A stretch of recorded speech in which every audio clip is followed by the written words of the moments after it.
there was only Fox News. So Fox News was pretty bad, as all we know. They lied to their audience, etc. But they got worse. But there was a reason they had to get worse, because of Newsmax and because of OAN. Anyhow, so as it turns out, I want you to listen to what goes on here on Fox News, and then we'll take it on the other side. Of course, if you're a regular viewer of this network, you've heard and seen the footage, like we were just showing as B-roll, the violent insurrection perpetrated by Trump supporters at the U.S. Capitol. But if you're a Fox News viewer, you've been told essentially the opposite. You probably have not heard that much about it at all.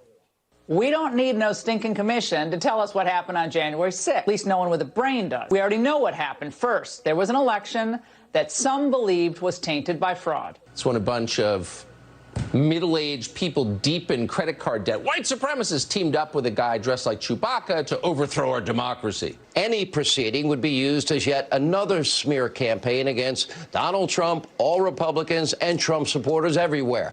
Fox News Media CEO Suzanne Scott and the management team tried to find a way to lure the Fox audience back home. They did it by giving the viewers what they wanted, false hope. On Fox, Trump was treated as a political genius, not a lame duck who failed to win a re-election. And Brian Seltzer joins me now. Brian, this came out obviously before these events, and then you did some rewriting for the paperback. And there was this really fascinating moment after the election where really for the first time in its entire time on cable news that Fox had real competition from sort of upstart right-wing networks that were eating into their audience. We were seeing the numbers every night in ways we hadn't before. What did that do? How did that play out in Fox, and what did it do to them and how they thought about what they were putting on air? It terrified Fox producers and anchors and hosts like they've never been scared before. Because as you said, Chris, Fox had a monopoly on right-wing TV. And all that changed after November 3rd. Newsmax and One American News cut into the base audience, and Fox desperately lured them back by running to the right.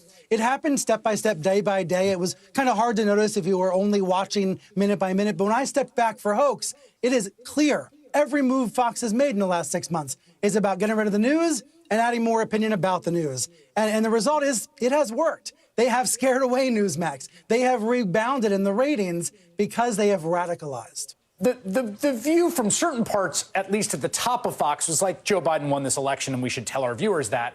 And that was what created the opening for Newsmax and One American News because people didn't want to hear that. Yes, they created an incredible amount of tension within Fox because viewers had an option. They had an option to go to Newsmax where Biden was not president-elect, where Trump might still be a winner. Right. And of course, I think a lot of that contributes to the environment that we then deal with on January 6th. If you didn't have these months of commentary, if you didn't have these months of lies on Fox and Newsmax, you do not get to the steps of the Capitol. It just can't happen without this radicalizing effect of right-wing TV.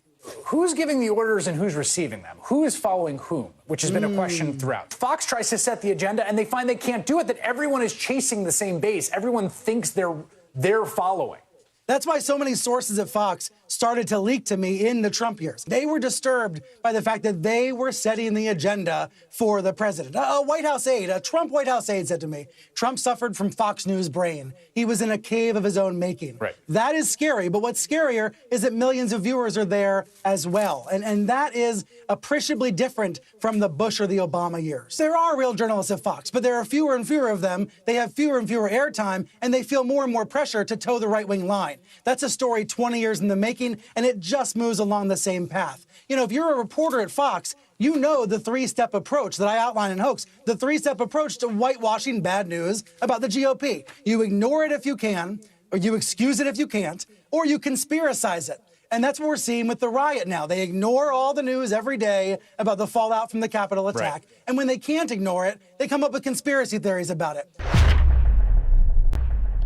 Absolutely. I want to show you guys again. One American Network, rating, poor. Fox News, rating, poor. Newsmax, rating, poor. Now, egbertowillies.com, high. Not my rating. That is what's from a national organization that rates all news sources.